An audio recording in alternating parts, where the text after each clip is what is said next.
Hello students, welcome to Vidyarjan science academy. आज आपण human health and disease या झुलॉजीच्या चॅप्टरचे काही प्रिव्हियस इयर क्वेश्चन्स सॉल्व्ह करणार आहोत. हे तुम्हाला तुमच्या नेक्स्ट एक्झामसाठी म्हणजे 2025साठी बरेच हेल्पफुल ठरतील. बघा कुठल्या टॉपिक्समधून जास्त क्वेश्चन आलेत आणि कशा पद्धतीचे क्वेश्चन्स या चॅप्टरमधून येत असतात. तर बघा पहिला क्वेश्चन जो आहे it is related to diseases and त्याचे पॉझिटिव्ह एजंट्स. तर तुम्हाला एका साईडला डिसीजेस दिले आणि दुसऱ्या साईडला तुम्हाला पॉझिटिव्ह एजंट्स दिले आहेत आणि याचं मॅच करायचं आहे. बघा फर्स्ट रिंगवर्म हा एका फंगसमुळे होत असतो. कुठली फंगस? ट्रायकोफायटॉन, याच्यामुळे रिंगवर्म होतो. सो ए ऑप्शनचं सेकंड. बघा दोन ऑप्शनमध्ये तुम्हाला सेकंड दिसतंय. त्यानंतर फिलॅरियासिस हा वुचेरेरिया बँक्रॉफ्टीमुळे होतो, त्यामुळे अगेन दोघी ऑप्शनमध्ये बीचं थर्ड दिलेलं आहे. आणि मलेरिया हा कशाने होतो? प्लाझ्मोडियम वायवॅक्स किंवा अदर जे स्पीशीज आहेत प्लाझ्मोडियमचे त्याच्यामुळे मलेरिया हा होत असतो. आणि फोर्थ जे आहे that is pneumonia is caused by Haemophilus influenza. So correct option is option number A. Again second is also match the following. 2021चा क्वेश्चन आहे. यात सुद्धा तुम्हाला इकडे डिसीजेस दिले आहेत आणि कॉमन डिसीजेसमधला टॉपिक आहे हा. कॉमन डिसीजेस दिलेत आणि इथं तुम्हाला त्यांचे पॉझिटिव्ह एजंट्स दिले आहेत. बघा अगेन फिलॅरियासिस. वी नो फिलॅरियासिस कुणामुळे होतो? वुचेरेरिया बँक्रॉफ्टीमुळे होणार. अमिबिओसिस म्हणजेच अमिबॉइक डिसेंट्री ही एंटामॉइबा हिस्टोलिटिकामुळे होत असते. सो एचं ऑप्शन थर्ड आणि बीचं ऑप्शन 4. बघा ऑप्शन सी मॅच होतोय. तरी आपण पूर्ण क्रॉस चेक करू. निमोनिया कशामुळे होत असतो? हिमोफिलस इन्फ्लुएन्झामुळे होतो आणि ringworm is caused by Trichophyton. So correct option is option number C. त्यानंतर बघा नेक्स्ट क्वेश्चन अगेन सेम दिलेलं आहे. टायफॉइड कशामुळे होणार? Typhoid is caused bye bacterial disease आहे. कुठल्या बॅक्टेरियाने टायफॉइड होतो? साल्मोनेलामुळे टायफॉइड होत असतो. सो इथं तुम्हाला डायरेक्ट ऑप्शन मिळतं आहे. Option A is correct. तरी आपण क्रॉस चेक करूया. बघा न्यूमोनिया हा कुणामुळे होत असतो? न्यूमोनिया इज कॉज्ड बाय, आत्ताच आपण बघितलं की pneumonia is caused by Haemophilus bacteria. So Haemophilus influenza, filariasis by Wuchereria and malaria is caused by Plasmodium. So correct option is option A. Next, the infectious stage of plasmodium that enters the human body is. Question हा 2020चा question आहे. यात तुम्हाला काय विचारलंय की ज्या वेळेस plasmodium हा malaria cause करतो, ह्युमनच्या बॉडीमध्ये एंटर करतो, ती स्टेज कुठली असते? बघा प्लाझ्मोडियम जेव्हा ह्युमनच्या बॉडीमध्ये एंटर करतो तेव्हा तो जी फिमेल ॲनोफिलस आहे तिच्या सलायवरी ग्लँडमध्ये प्रेझेंट असतो. Okay, from this salivary gland. आणि हा कुठल्या फॉर्ममध्ये प्रेझेंट असतो? तर हा स्पोरोझॉइट्सच्या फॉर्ममध्ये प्रेझेंट असणार. जर तुम्हाला ही स्टेज विचारली तर आन्सर काय येणार? स्पोरोझॉइट. आणि हीच स्टेज इन्स्टेड ऑफ ह्युमन जर याच्यासाठी विचारली, तुम्हाला मच्छरसाठी विचारली, मॉस्किटोसाठी विचारली, तर तुमचा आन्सर येणार गॅमेट्स किंवा गॅमेटोसाइट्स. पण इथं काय विचारले? For human body. मग हे सलायवरी ग्लँडमध्ये कुठल्या स्टेजमध्ये स्टोअर केलेले असतात? स्पोरोझॉइट्समध्ये स्टोअर केले असतात. So correct option is option number A.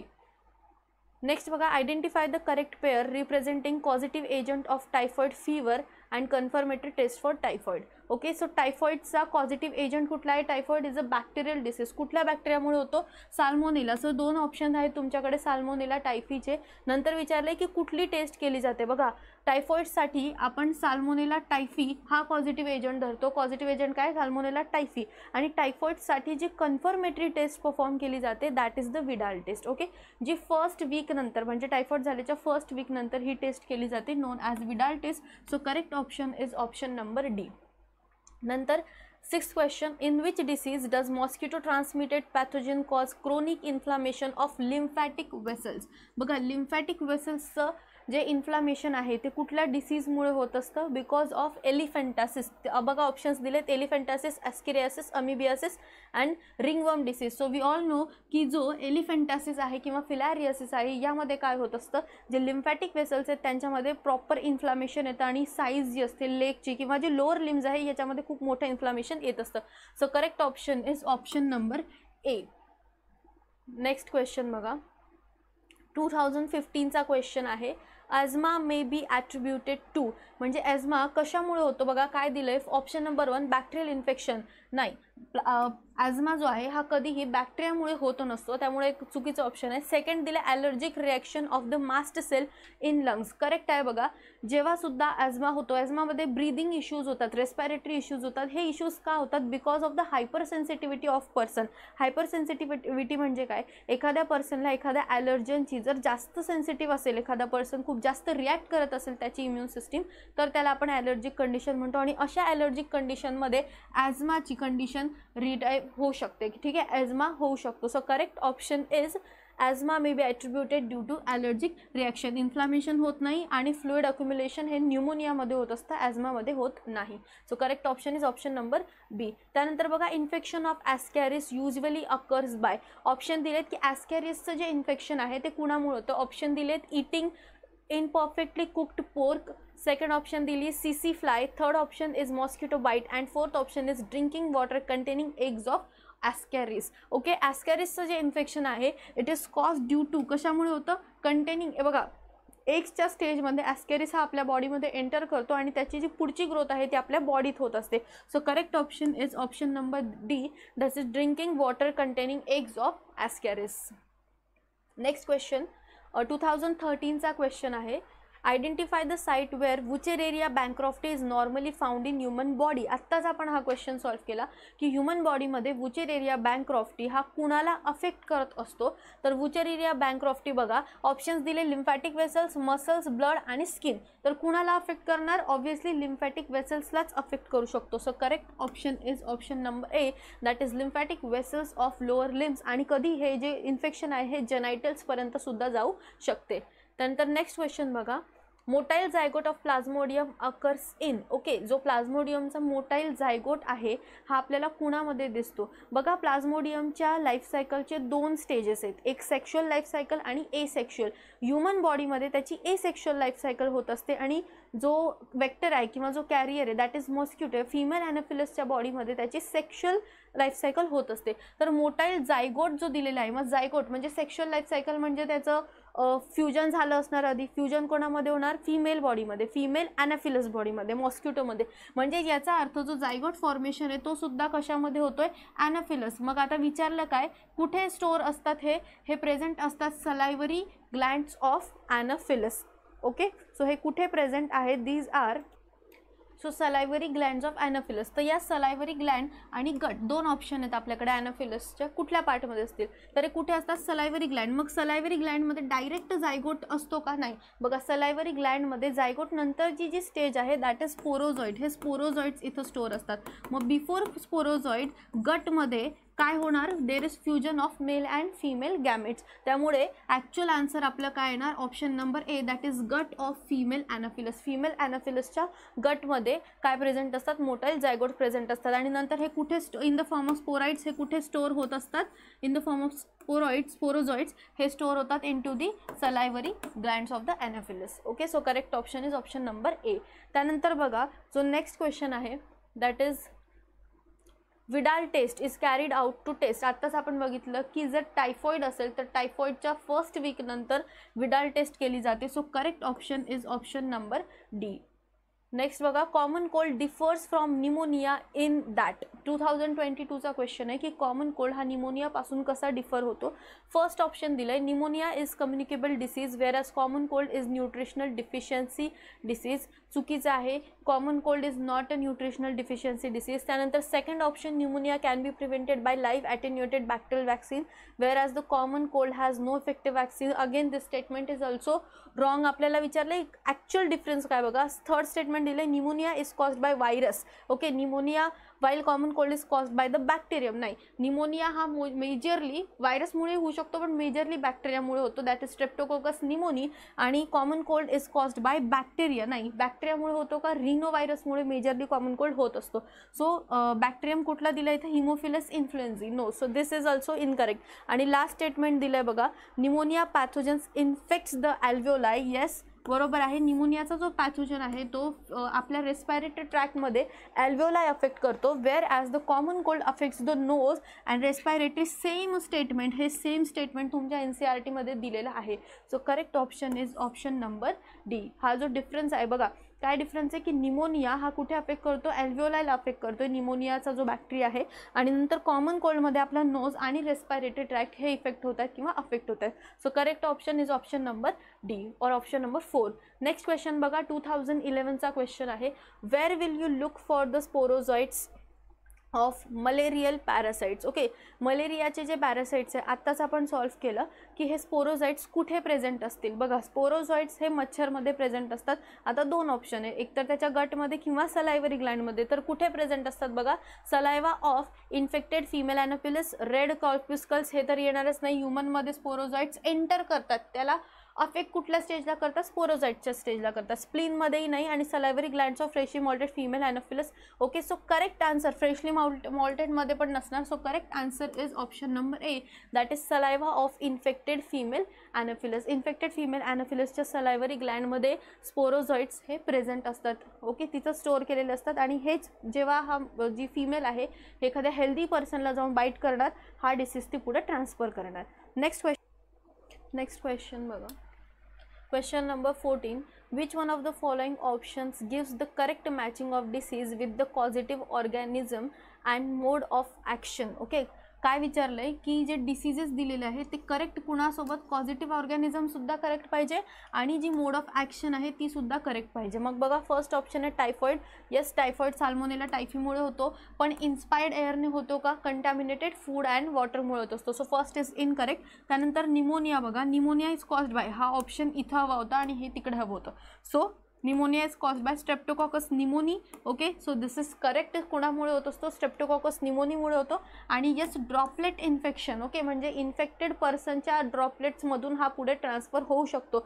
So this could be R answer, हे करेक्ट आहे. त्यानंतर बघा एलिफंटायसिस. ओके, वुचेरेरिया बँक्रॉफ्टीमुळे होतो, पण इन्फेक्टेड फूड अँड वॉटरमुळे होणार का, हा मच्छरमुळे होतो. ओके, कोण ट्रान्सफर करतो, मॉस्किटो ट्रान्सफर करतो. And malaria is caused by Plasmodium vivax and bite of male Anopheles mosquito. मेलमुळे न होता हा कुणामुळे होत असतो, instead of male female Anopheles. So correct answer is option number B, ज्याच्यामध्ये डिसीजचा पॉझिटिव्ह एजंट आणि जो मोड ऑफ ॲक्शन आहे तो सुद्धा करेक्ट दिलेला आहे. So correct option is option B. त्यानंतर बघा इम्युनिटीशी रिलेटेड क्वेश्चन्स आहेत. आतापर्यंत जे आपण क्वेश्चन्स पाहिले ते रिलेटेड होते common health and disease, common डिसीजेसवर बेसिकली. सो नेक्स्ट बघा immunity. Select the incorrect statement with respect to acquired immunity. Okay, incorrect statement विचारला आहे with respect to acquired immunity. बघा first statement, anamnestic response is elicited on anamnestic response is elicited on the subsequent encounters with the same pathogen. बिलकुल बरोबर आहे. anamnestic response म्हणजे काय, after representing the cells represent केल्यानंतर आपल्या बॉडीमध्ये ज्या अँटीबॉडीज बनतात, अँटीबॉडीज बनल्यानंतरचा जो रिस्पॉन्स आहे that is the anamnestic response. बरोबर आहे. So first statement is correct. Second statement anamnestic, तुम्हाला इनकरेक्ट स्टेटमेंट विचारलं आहे. Anamnestic response is due to memory of first encounter. बरोबर. ओके, फर्स्ट अँटीबॉडीज बनल्यानंतर सेकंड टाईम आपल्या या ज्या सेल्स आहेत किंवा हा जो रिस्पॉन्स आहे हा जनरेट केला जातो. So this is also correct due to the memory cells. Third, acquired immunity is non specific type of defence present at the time of birth. Okay, acquired immunity पहिली गोष्ट ही स्पेसिफिक असते. Okay, प्रत्येक ऑर्गॅनिझमसाठी, प्रत्येक पॅथोजनसाठी आपल्या बॉडीकडे specific antibodies body बनवत असते. त्यामुळे पहिला तर हे स्पेसिफिक हवं. आणि at the time of birth आपल्याकडे acquired immunity at the time of birth नसते, आपण ही जसं जसं आपली ग्रोथ होते तसं ॲक्वायर करतो. So this is the incorrect statement and correct answer. Clear. त्यानंतर बघा primary response is produced Wien our body एन्काउंटर्स pathogen for the first time. Yes, हे स्टेटमेंट सुद्धा करेक्ट आहे. जेव्हा पहिल्यांदा आपली बॉडी एन्काउंटर करते, म्हणजे पहिल्यांदा पॅथोजन आपल्या बॉडीमध्ये येतो, तेव्हा जो रिस्पॉन्स जनरेट होतो that is the primary response. So question number 16 2022चा क्वेश्चन आहे. दोन स्टेटमेंट दिले आहे. बघा फर्स्ट स्टेटमेंट दिलं आहे, autoimmune disorder is a condition where body defence mechanism recognises its own cell as a foreign bodies. बरोबर आहे का हे स्टेटमेंट. बघा ऑटो इम्युन डिसऑर्डर अशी कंडिशन आहे ज्याच्यामध्ये आपली बॉडी ही डिफेन्स मेकॅनिझम, आपल्या बॉडीचं जे डिफेन्स मेकॅनिझम आहे हे रिकॉग्नाइज करू शकत नाही आपल्यात आणि फॉरेन बॉडीजमध्ये. Okay, so this is a correct statement.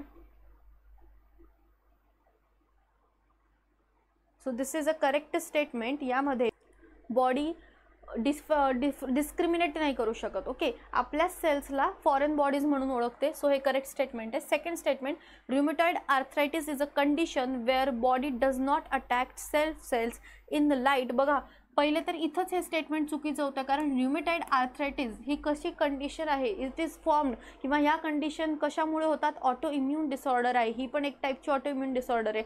म्हणजे हे स्टेटमेंट काय तुमचं, दिस इज द इनकरेक्ट स्टेटमेंट. आलं लक्षामध्ये, आणि हे करेक्ट आहे. तर मग ऑप्शन बघा कुठलं ऑप्शन करेक्ट आहे. Statement 1 is correct and statement 2 is incorrect. Okay, statement 2 का इनकरेक्ट आहे, कारण ऱ्युमेटॉइड आर्थरायटिस जो आहे हा कुठला डिसीज आहे, it is a auto immune disease.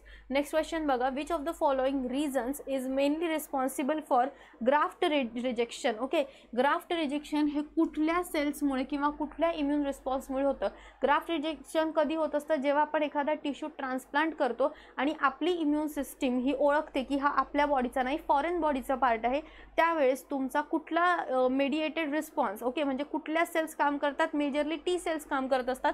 So हा जो रिस्पॉन्स आहे ग्राफ्ट रिजेक्शन हा कुठल्या सेल्स जनरेट करतात, टी सेल्स, म्हणून हा तुमचा कुठला रिस्पॉन्स झाला, सेल मेडिएटेड रिस्पॉन्स. नेक्स्ट बघा, मॅच द फॉलोइंग. आता तुम्हाला काही जे आपण इनेट इम्युनिटी बघितली होती, इनेट इम्युनिटीमध्ये देर आर डिफरंट टाईप्स, त्याचा तुम्हाला मॅच करायचं आहे. बघा फर्स्ट दिले सेल्युलर बॅरियर्स. कुठल्या आहेत सेल्युलर बॅरियर्स, तुमच्या WBCs. मग WBCsमध्ये तुम्हाला ऑप्शन दिले, ऑप्शन न्यूट्रोफिल्स. सो एचं असणार ऑप्शन 3. ओके, 2 ऑप्शन्स असू शकतात, यात एचं 3 दिलं आहे. त्यानंतर सायटोकाईन बॅरियर. सायटोकाईन बॅरियरमध्ये जी बॉडी असते ती अँटीव्हायरल प्रोटीन्स बनवत असते, because with the help of interferons. Okay, ज्या सेल्स असतात त्या अँटीव्हायरल प्रोटीन बनवू शकतात with the help of interferons. तर बघा बीचं फर्स्ट जो correct option is option number A. पुढचं अजून बघूया एकदा, फिजिकल बॅरियर. फिजिकल बॅरियरमध्ये बॉडी म्युकस किंवा स्किन किंवा mucus membrane, mucus lining, mucus coating जे असते ही तुमची फिजिकल बॅरियर आहे. फिजिकली बॅरियर निर्माण होतं पॅथोजन आणि तुमच्या बॉडीमध्ये. नंतर फिजिओलॉजिकल, जसं की HCl सिक्रेशन किंवा टीयर्स, सलायवा, ओके, हे सगळे जे आहेत these are physiological. So correct option is option number A. त्यानंतर नेक्स्ट बघा, identify the wrong statement with reference to immunity. इम्युनिटीशी रिलेटेड जे रॉंग स्टेटमेंट आहे, कुठलं स्टेटमेंट विचारलं आहे तुम्हाला, रॉंग स्टेटमेंट विचारलंय बघा. First, when ready-made antibodies are directly given, it is called as passive immunity. Second, active immunity is quick and it gives full response. Okay बघा, first statement काय दिलंय, when ready-made antibodies are direct तुम्हाला antibodies दिले जाते, it is the passive immunity. Okay, मग ही passive immunity तुम्हाला मदरकडून सुद्धा मिळू शकते. क्लिअर. नेक्स्ट बघा, active immunity is quick and gives full response. बघा ॲक्टिव्ह इम्युनिटी जी आहे ना ही हळूहळू जनरेट होते. जसं तुम्ही ॲक्टिव्ह इम्युनिटीमध्ये तुम्ही काय करता, अँटीबॉडी स्वतःच बनवताय. मग ज्या वेळेस तुम्हाला पॅथोजनचा अटॅक होणार तुमच्या बॉडीवर, त्यावेळेस तुम्ही स्वतः अँटीबॉडीज बनवणार आणि याला टाईम लागणार. ही जी प्रोसेस आहे ही एवढी क्विक नाही आहे, ही टाईम टेकिंग प्रोसेस आहे. Okay, it is a time taking process. So हे स्टेटमेंट रॉंग स्टेटमेंट आहे आणि आपल्याला रॉंग स्टेटमेंटच विचारलं आहे. पुढे बघा, थर्ड स्टेटमेंट आपण एकदा क्रॉस चेक करू. Foetus receive some antibodies from mother and is an example of passive immunity. बरोबर, आपल्याला डायरेक्ट अँटीबॉडीज मिळत आहे म्हणजे पॅसिव्ह इम्युनिटी, आणि फीटसला सुद्धा मदर थ्रू IgG ही अँटीबॉडी मिळत असते वाया प्लासेंटा.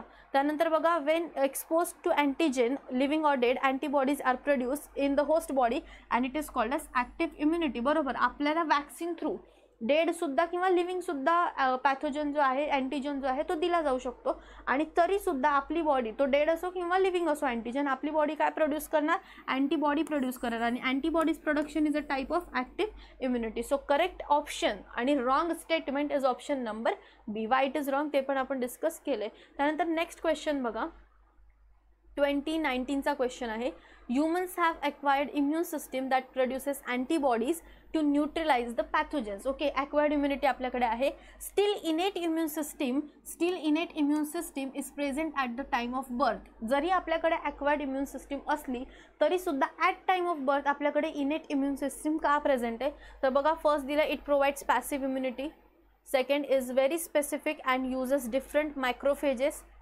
त्यानंतर बघा, produces memory cells for mounting fast and secondary response, and third, it has natural killer cells, last option, it has natural killer cells which can phagocytose and destroy microbes. बघा, बाकी जे वरचे 3 statement आहे ते इनेट इम्युनिटीला मॅचच करत नाही. ओके, इनेट इम्युनिटी ही तुम्हाला passive immunity नसते. इनेट इम्युनिटीमध्ये सुद्धा तुमच्या बॉडीचेच काही पार्ट असतात, जसं सायटोकाईन बॅरियर किंवा WBCs हे फाईट करत असतात. तर सगळे स्टेटमेंट, हे तिन्ही स्टेटमेंट हे रिलेट करत नाही. आणि लास्ट स्टेटमेंट बघा, ॲक्च्युली तुमच्या इनेट इम्युनिटीमध्ये नॅचरल किलर सेल्स असतात which can phagocytose and destroy microbes. So correct option is option number D.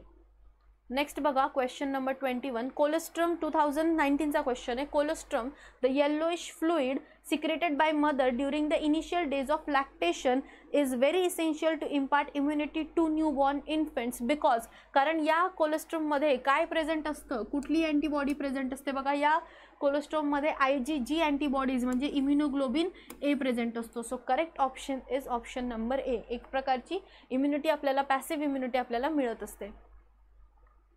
Next बघा question 22. Which of the following immune responses is responsible for rejection of kidney graft. आत्ताच आपण solve केला की कुठलंही graft rejection जर असेल, की graft म्हणजे जो टिश्यू आपण ट्रान्सप्लांट करतो त्या टिश्यूला आपण ग्राफ्ट म्हणतो. सो कुठलाही ग्राफ्ट जर आपल्याला रिजेक्ट होत असेल, it is because of T lymphocytes किंवा कुठला मेडिएटेड रिस्पॉन्स, तुमचा सेल मेडिएटेड इम्यून रिस्पॉन्स. आणि हे स्टेटमेंट डायरेक्ट NCERTमध्ये दिलेलं आहे. Cell mediated immune response is responsible for graft rejection. So correct option is option number D. Next बघा transplantation of tissues and organs. Same तोच क्वेश्चन आहे की टिश्यूज अँड ऑर्गन्सचं ट्रान्सप्लांटेशन हे का फेल होत असतं, बिकॉज ऑफ बघा non acceptance by the patients body which type of immune response. आत्ता जस्ट सॉल्व्ह केलं. हा क्वेश्चन बघा कितीदा रिपीट झाला आहे. 2017मध्ये हा क्वेश्चन आला आहे, 2019मध्ये हा क्वेश्चन आला आहे, आणि याआधीसुद्धा आपण एक क्वेश्चन याच्याशी रिलेटेड सॉल्व्ह केला. सो लक्षात ठेवा, सेल मेडिएटेड रिस्पॉन्स किंवा immune system is responsible for graft rejection. Next question. Malt constitutes about lymphoid tissue in human body. अच्छा, अबाउट हाऊ मेनी पर्सेंट, इथं स्पेस पाहिजे, किती पर्सेंट रिस्पॉन्स आहे बघा. माल्ट म्हणजे काय, म्युकोजा असोसिएटेड लिम्फॉइडल टिश्यू. आपल्या बॉडीमध्ये 50% ऑर्गन्सच्या आसपास काय प्रेझेंट आहे, म्युकस लाइनिंग, आणि त्यात ऑलरेडी तुमचे कुठले टिश्यूज असतात, लिम्फॉइडल टिश्यूज. सो गट लाइनिंगमध्ये, गट एवढी मोठी आहे, आणि NCERTसुद्धा हे स्टेटमेंट दिलं की टोटल किती पर्सेंट, 50% ही तुमची माल्टच प्रेझेंट आहे इम्यून सिस्टमची. आलं लक्षात. So correct option is option number D. Total 50% of immune system is MALT. त्यानंतर बघा 2016चा क्वेश्चन आहे. In higher vertebrates the immune system can distinguish self cells and non self cells. If this property is lost to genetic abnormality and it attacks self cells then it leads to. कुठला disease होणार, जेव्हा आपल्या cells, बघा सेल्सकडे property what is self आणि what is non self हे आपण distinguish करू शकतो. जर ही प्रॉपर्टी लॉस झाली due to any genetic disorder, तर हे याच्याने पुढे जाऊन काय होऊ शकतं. सो बघा ॲलर्जिक रिस्पॉन्स होणार का, ॲलर्जी तर तुम्हाला ॲलर्जी नॉर्मल कंडिशनमध्ये सुद्धा होऊ शकते. ग्राफ्ट रिजेक्शन, याच्यात आपण कुठल्याही प्रकारचा ग्राफ्ट ट्रान्सप्लांट करत नाही आहे. सो करेक्ट ऑप्शन काय बघा, ऑटो इम्यून डिसीज. जेव्हा ऑटो इम्यून डिसीज म्हणजे तुमची इम्यून सिस्टीम सेल्फ आणि नॉन सेल्फ हे नाही ओळखू शकत आहे. तुमच्याच जे बॉडीचे सेल्स आहेत त्याच बॉडी सेल्सला ही फॉरेन बॉडी सेल्स किंवा फॉरेन पार्टिकल्स म्हणून ट्रीट करणार आणि त्याच्यावर अटॅक करणार. So it causes what, auto immune disorder or auto immune disease cause होतो. क्लिअर आहे इथपर्यंत. त्यानंतर नेक्स्ट बघा 26 नंबरचा क्वेश्चन आहे, 2012चा question. Again which of the following options in which of the following options the two examples are correctly matched with the particular immunity. काही examples दिले आणि याचे टाईप ऑफ इम्युनिटी इथं दिले. सो करेक्ट मॅच आपल्याला ओळखायचे. फर्स्ट दिलं आहे polymorphonuclear sites and monocytes. Okay, polymorphonuclear sites म्हणजे पॉलिमॉर्फोन्यूक्लिअर लिम्फोसाइट्स किंवा ल्युकोसाइट्स म्हणजेच कुठल्या तुमच्या न्यूट्रोफिल्स. Okay, पॉलिमॉर्फोन्यूक्लिअर leucocytes. या न्यूट्रोफिल्सचा जो न्यूक्लियस आहे यात व्हेरियस फॉर्म्स प्रेझेंट असतात. मल्टीलोब्ड असतो यांचा न्यूक्लियस, म्हणून आपल्याला वेगवेगळ्या फॉर्म्समध्ये दिसतो, म्हणून त्याला PMNL म्हणजे पॉलिमॉर्फोन्यूक्लिअर ल्युकोसाइट असं म्हणतो. आणि मोनोसाइट्स हे दोघी कसले टाईप्स आहेत तुमच्या, WBCचे. आणि yes, WBC is one of cellular barrier. जेव्हा आपल्याकडे इनेट इम्युनिटी असते, प्रत्येक WBC ही कशा ना कशा प्रकारे बॉडीला डिफेन्स प्रोव्हाइड करत असते. So this is the correct match. बाकी मॅच आपण बघूया. Anti tetanus and anti snake bite injection, active immunity. बघा anti tetanus is the active immunity, पण अँटी स्नेक बाईट इंजेक्शनमध्ये आपल्याला डायरेक्ट अँटीबॉडीज दिल्या जातात, म्हणजे डायरेक्ट अँटीबॉडीजचं प्रोडक्शन आपली बॉडी करत नाही. So this is a type of passive immunity. म्हणजे हे स्टेटमेंट रॉंग किंवा ही मॅच जी आहे ती रॉंग आहे. त्यानंतर बघा saliva in mouth and tear in eyes, हे कुठल्या टाईपचं बॅरियर आहे किंवा कुठल्या टाईपची इम्युनिटी आहे, it is physiological barrier. Okay, हे कसं बॅरियर आहे? फिजिओलॉजिकल. जसं आपली बॉडी एखादी जसं ताप येतो तशी आपली बॉडी एखादी फिजिओलॉजिकल प्रोसेस परफॉर्म करते. टीयर्स येत आहेत, त्या टीयर्समध्ये काही सिक्रिशन्स असतात, ते ज्या बॅक्टेरियल सेल्स आहेत त्याला किल करतात. So this is the physiological barrier. आणि म्युकस कंटेनिंग इपिथेलियम किंवा म्युकस लाइनिंग हे कसलं टाईप आहे? हे फिजिकल बॅरियरचं टाईप आहे. So correct option, correct match कुठली? फर्स्ट, न्यूट्रोफिल्स अँड मोनोसाइट्स ह्या कुठल्या बॅरियर्स आहेत? आपल्या सेल्युलर बॅरियर्स आहेत. त्यानंतर नेक्स्ट क्वेश्चन बघा, 2012चा क्वेश्चन आहे. Which of the following statement is correct with respect to immunity? इम्युनिटीसाठी कुठलं स्टेटमेंट करेक्ट आहे? बघा, first statement, performed antibodies need to be injected to treat bite by a viper snake. Okay, हे statement बघा correct statement आहे. Performed antibodies म्हणजे already, sorry perform नाही, preformed antibodies, ज्या ऑलरेडी फॉर्म झालेल्या अँटीबॉडीज आहेत, या अँटीबॉडीज आपण देत असतो. आत्ताच आपण लास्ट क्वेश्चनमध्ये बघितलं. Okay, snake bite injection, passive immunity. ज्या प्रीफॉर्म्ड अँटीबॉडीज आहेत, आधीपासून बनलेल्या अँटीबॉडीज आहेत, या आपण in case of snake bite देत असतो. So this is the artificial passive immunity. Correct आहे स्टेटमेंट. पुढचं स्टेटमेंट बघा, the antibodies against smallpox pathogen is produced by T lymphocytes. Wrong statement. Antibodies are protein molecules which has 4 light chains. किती chains असतात light chains? बघा, 2 heavy chains, 2 light chains, H2L2 असतं. आणि rejection of kidney graft is a function of B lymphocytes. नाही, कुठलं असतं? T lymphocytes. So correct statement is preformed antibodies for snake bite. Okay, snake bite injection. Next question बघा, 2009चा question आहे. Use of antihistamines and steroids give a quick relief from. Okay, antihistamines किंवा steroids हे कशापासून quick relief देत असतात आपल्याला? Nausea, cough, headache, allergy. Hyper sensitive कंडिशनमध्ये, ॲलर्जिक कंडिशनमध्ये आपण अँटीहिस्टेमाइन्स आणि स्टेरॉइड्स यूज करत असतो. बघा, allergy is the correct option. Okay, ॲझमाच्या कंडिशनमध्ये सुद्धा आपण अँटीहिस्टेमाइन्स आणि स्टेरॉइड्स किंवा अँटीहिस्टेमाइन्स यूज करत असतो. क्लिअर? नेक्स्ट क्वेश्चन बघा, to which type of barriers under innate immunity do the saliva in mouth and the tears from eyes belong? Okay, कुठल्या इम्युनिटीमध्ये सलायवा फॉर्मेशन आणि टीयर्स फॉर्मेशन होतं? आताच आपण सॉल्व्ह केलं की जेव्हा फिजिओलॉजिकल बॅरियर्स असतात, फिजिओलॉजिकल बॅरियर या कंडिशनमध्ये आपली बॉडी काही फिजिओलॉजिकल प्रोसेस करून बॅरियर्स क्रिएट करत असते. So one of them is saliva formation and tear formation.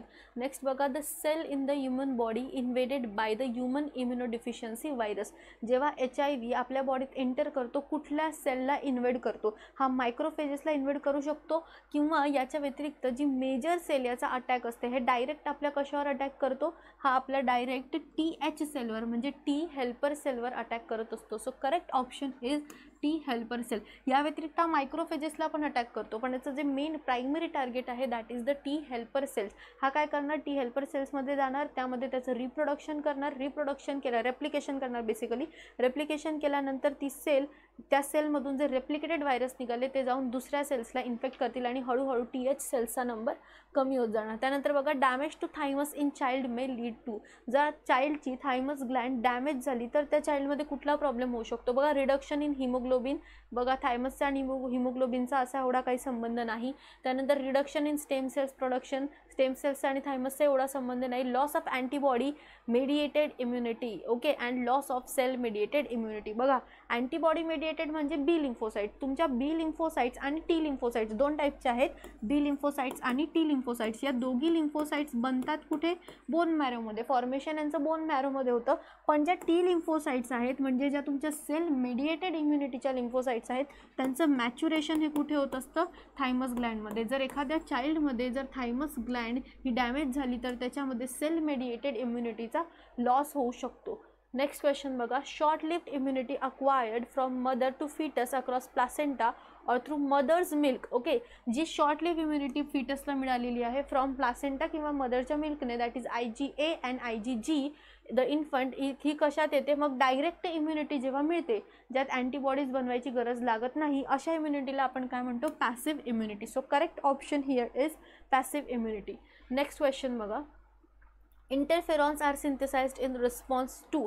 Interferons बघा, जेव्हा आपण इनेट इम्युनिटी बघतो, इनेट इम्युनिटीमध्ये आपण इंटरफेरॉन्स बघतो. कधी जनरेट होतात इंटरफेरॉन्स? जेव्हा सेल्सवर व्हायरस अटॅक करतो त्या कंडिशनमध्ये. मग ऑप्शन्स बघा, mycoplasma, bacteria, viruses and fungus. Okay, so correct option is virus. जेव्हा व्हायरस एका सेलवर अटॅक करणार, ही सेल्स ज्या असोसिएटेड सेल्स आहेत किंवा ज्या ॲडजसंट सेल्स आहेत या सेल्सला सिग्नल देईल आणि या सिग्नल्स काय प्रोड्यूस करतील, अँटी व्हायरल प्रोटीन. इंटरफेरॉन्सच्या हेल्पने काय प्रोड्यूस करणार, AVP म्हणजेच अँटी व्हायरल प्रोटीन प्रोड्यूस करणार. बघा, स्मॉल प्रोटीन, तोच क्वेश्चन विचारला आत्ता आपण सॉल्व्ह केला. Small proteins produced by the vertebrate cells in response to the viral infection. Viral infection झाल्यानंतर कुठलं प्रोटीन बनवणार, आत्ताच आपण बघितलं AVP म्हणजेच अँटी व्हायरल प्रोटीन बनवणार. Okay, and multiplication and this is known as, कुठले असतात ते अँटी व्हायरल प्रोटीन, कुणामुळे बनतं किंवा कुठलं आहे, इंटरफेरॉन्स. आलं लक्षात, this is the cytokine barrier. त्यानंतर बघा, interferons are, these are the AVP, काय आहेत हे, अँटी व्हायरल प्रोटीन. व्हायरसच्या अगेन्स्ट हा रिस्पॉन्स बॉडी जनरेट करत असते. त्यानंतर बघा, एड्स आणि कॅन्सरवर काही क्वेश्चन आहेत. in which blood corpuscles the HIV undergoes replication and produces progeny of virus. कुठल्या ब्लड सेलमध्ये HIV डायरेक्ट जाऊन प्रोजेनी प्रोड्यूस करत असतो. आत्ताच आपण हा क्वेश्चन सॉल्व्ह केला. कुठल्या सेल्समध्ये, TH सेल्स म्हणजे टी हेल्पर सेल. एका टी हेल्पर सेलमध्ये जाणार, आपले रेप्लिकेशन करणार, जे रेप्लिकेटेड व्हायरस आहेत ते दुसऱ्या टी हेल्पर सेल्सला लगेच अटॅक करणार. असा हळूहळू टी हेल्पर सेल्सचा नंबर हा कमी होत जातो. त्यानंतर नेक्स्ट क्वेश्चन बघा, 2018चा रिसेंट क्वेश्चन आहे. Which part of poppy plant is used to obtain the drug SMAC? Okay, smack ड्रगसाठी पॉपी प्लांटचा म्हणजे पापावरचा कुठला पार्ट यूज केला जातो? बघा, स्मॅक म्हणजेच brown sugar. Okay, brown sugar म्हणलं जातं किंवा commonly known as heroin. Okay, so कुठला प्लांट यूज केला जातो? Flower, latex, leaves or roots. तो पॉपी प्लांटचा लॅटेक्स हा पार्ट यूज केला जातो for formation of smack. Next repeat झाला आहे क्वेश्चन. नेक्स्ट बघा, cirrhosis of liver is caused by the chronic intake of, कुठल्या इंटेकमुळे, कुठल्या सबस्टन्सच्या इंटेकमुळे सिरोसिस ऑफ लिव्हर होऊ शकतं? लिव्हर डॅमेज होतं बघा सिरोसिसमध्ये. सो जेव्हा ओपियम त्याच्यानंतर अल्कोहोल, टोबॅको अँड कोकेन, अल्कोहोलचं लॉंग टर्म कन्झप्शन होतं त्यावेळेस डायरेक्ट लिव्हर डॅमेज होत असतो. तर हे काही क्वेश्चन्स होते, बरेच क्वेश्चन्स यामध्ये आपण बघितले की काही टॉपिक्स रिपीट झालेले आहेत. मेजर क्वेश्चन्स तुमच्या कॉमन हेल्थ या कॉमन डिसीज या चॅप्टरवर किंवा या टॉपिकवर आपण घेतले. या व्यतिरिक्त नेक्स्ट यामधले जे तुमचे कॉमन क्वेश्चन होते ते काढून आपण काही इम्पॉर्टंट क्वेश्चन सॉल्व्ह केले किंवा क्रायटेरिया जर तुम्ही बघितला तर याशी related match the following questions जास्त आलेले आहेत. सो या चॅप्टरचे क्वेश्चन इथंच संपतात. बाकी नेक्स्ट चॅप्टर आपण घेणार आहोत जेनेटिक्सचं. जेनेटिक्सचा जो फर्स्ट चॅप्टर आहे तुमचा प्रिन्सिपल ऑफ इनहेरिटन्स, या चॅप्टर्सवरचे आपण क्वेश्चन सॉल्व्ह करू आणि त्यालाही खूप जास्त आणि चांगलं वेटेज आहे. ओके, सो काही प्रॉब्लेम असतील याशी रिलेटेड तर तुम्ही नक्की कमेंटमध्ये विचारू शकता किंवा जो नंबर प्रोव्हाइड केलेला आहे डिस्क्रिप्शनमध्ये त्यामध्ये सुद्धा तुम्ही तुमचे डाऊट्स वगैरे विचारू शकता. थँक्यू.